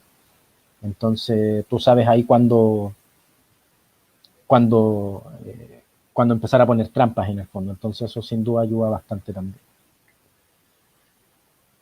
Y con eso, Javier, terminamos la presentación de hoy. Perfecto. Al menos lo que Camilo, con tenía preparado. respecto a la chaqueta amarilla, ¿cómo es su ciclo de invernación? Inverna solamente la reina, ¿ya? Y después es muy parecida a la abeja, pero con un ciclo desfasado. Necesita un poquito más de temperatura, entonces es muy dependiente de la temperatura. La reina empieza su postura según la acumulación de grados de temperatura por un tiempo prolongado.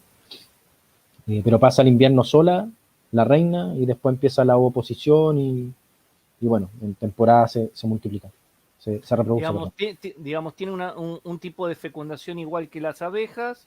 Sí. Ella misma genera machos y hembras, y a Ujú. base de eso, después cuando van madurando, ahí después el ciclo se genera de nuevo un ciclo reproductivo. Claro, exactamente. Sí, sí. Y la cantidad de individuos que maneja la chaqueta amarilla por nido y su vamos a llamarlo enjambrazón o multiplicación de nidos, ¿cómo es? Sí, mira, si no mal recuerdo, superan los 500, 1000 individuos. Nunca son tan grandes tampoco. Ahí hay uno, no sé si está en esta diapo, creo que no lo puse, pero hay unos nidos gigantescos. Y eso básicamente porque reutilizan los nidos. ¿Ah? Suelen recordar el lugar donde está el nido, entonces, bueno, eh, quedan alguna reina ahí o bien funda una nueva reina y ahí empiezan a anidar nuevamente. No son grandes poblaciones, pero lo que pasa con la chaqueta amarilla es que llega en el momento donde la abeja, bueno, si no fue bien cuidada, te genera mayor cantidad de problemas, que es post cosecha. Si tú no llevaste bien el tratamiento, si tus colmenas no están bien protegidas, en ese momento, en enero, febrero, marzo, es cuando estas individuos tienen las mayores poblaciones. Entonces, en esos momentos, nada, pues, si las colmenas no están bien desarrolladas, el olor a miel es mayor a la cantidad de abejas ahí que está presente, te atacan las colmenas. ¿Ya? Pero se multiplican así, no es demasiado, pero hay años, sobre todo los años secos, donde los nidos no se inundan fuertemente, donde sí se logran desarrollar de manera importante. Por eso planes integrados como los que mostré en la última diapo ayudan harto a combatirla, porque además, bueno, yo me puedo salvar con las abejas si las tengo bien, pero los frutales, la gente que va a comerse un asado, no sé, nada, pues no te dejan tranquilo, estoy en vivo. Perfecto. Y para finalizar,